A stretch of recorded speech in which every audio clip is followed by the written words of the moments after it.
अस्सलाम वरहमतुल्लाहि वबरकातुह।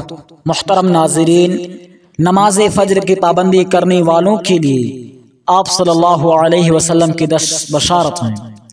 मैं समझता हूँ कि कोई बहुत बड़ा बदनसीब ही होगा जो इन नबवी बशारतों को सुनने के बाद भी नमाज फ़ज्र छोड़कर सोता रहेगा।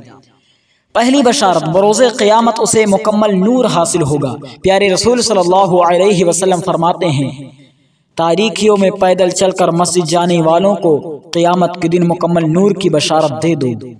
दूसरी बशारत, फजर की सुन्नत मुअक्कदा दुनिया व माफिहा से अफजल और बेहतर है, तो फिर फजर की फ़र्ज नमाज की क्या फजीलत होगी।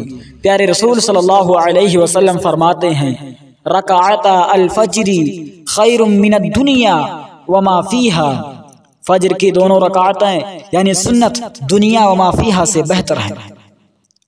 तीसरी बशारत, मस्जिद की तरफ ज़्यादा कदम चलकर आने से ज़्यादा नेकियों का हुसूल।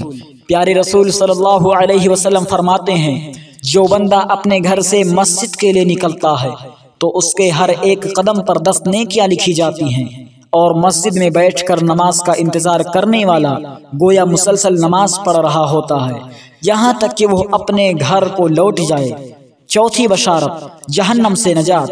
प्यारे रसूल सल्लल्लाहु अलैहि वसल्लम फरमाते हैं, वह शख्स हरगिज़ जहन्नम में नहीं जाएगा जो तुलूए आफताब से पहले और गुरूबे आफताब से पहले नमाज पढ़े, यानी फजर और असर की नमाज। पांचवी बशारत, अल्लाह ताला का दीदार। जुरैर बिन अब्दुल्लाह रज़ियल्लाहु ताला अन्हु फरमाते हैं कि हम नबी करीम सल्लल्लाहु अलैहि वसल्लम की खिदमत में हाजिर थे।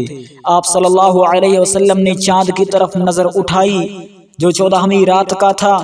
फिर फरमाया, तुम लोग बेटोक अपने रब को इसी तरह देखोगे जैसे इस चाँद को देख रहे हो, या ये फरमाया, तुम्हें उसके दीदार में मुतलक शुबा ना होगा, इसलिए अगर तुमसे सूरज के तुलू और गुरूब से पहले फजर और असर की नमाजों के पढ़ने में कोताही ना करो। छठी बशारत, पूरी रात तहज्जुद का सवाब। प्यारे रसूल सल्लल्लाहु अलैहि वसल्लम फरमाते हैं, जिसने इशा की नमाज बा जमाअत अदा की तो गोया उसने आधी रात क़याम किया, और जिसने सुबह की नमाज बा जमाअत अदा की तो गोया उसने पूरी रात तहज्जुद पढ़ी। सातवीं बशारत, फरिश्तों की दुआ। प्यारे रसूल सल्लल्लाहु अलैहि वसल्लम फरमाते हैं, जो शख्स नमाज फजर पढ़ने के बाद अपनी जाए नमाज पर बैठा रहे तो फरिश्ते उसके लिए दुआ करते हैं, और फरिश्तों की दुआ ये होती है, ऐ अल्लाह इस बंदे की मग़फ़िरत फरमा, ऐ अल्लाह इस बंदे पर रहम फरमा। इसी तरह आठवीं बशारत, मुकम्मल हज और उम्रे का सवाब। प्यारे रसूल सल्लल्लाहु अलैहि वसल्लम फरमाते हैं, जो शख्स फजर की नमाज बाजमाअत अदा करने के बाद तुलूए आफताब तक बैठकर अल्लाह ताला का जिक्र व अज़कार करता रहे, फिर वो 2 रकत नमाज अदा करे तो उसे पूरा पूरा हज और उम्रे का सवाब हासिल होगा। 9वीं बशारत, नमाज फ़ज्र आफात व मसाइब से हिफाजत की ज़ामिन है। प्यारे रसूल सल्लल्लाहु अलैहि वसल्लम फरमाते हैं, जो सुबह की नमाज अदा कर ले तो वो अल्लाह ताला के हिफ्ज़ व अमान में आ जाता है। मुहतरम नाज़रीन, अभी तक हम आपके सामने नबी सल्लल्लाहु अलैहि वसल्लम की 10 बशारतें पेश कर रहे थे। अब आखिर में अल्लाह तबारक व तआला से दुआ है, बारी इलाहा हमें और हमारे सारे मुसलमान भाइयों को नमाज फ़ज्र पाबंदी के साथ अदा करने की तौफ़ीक़ दे।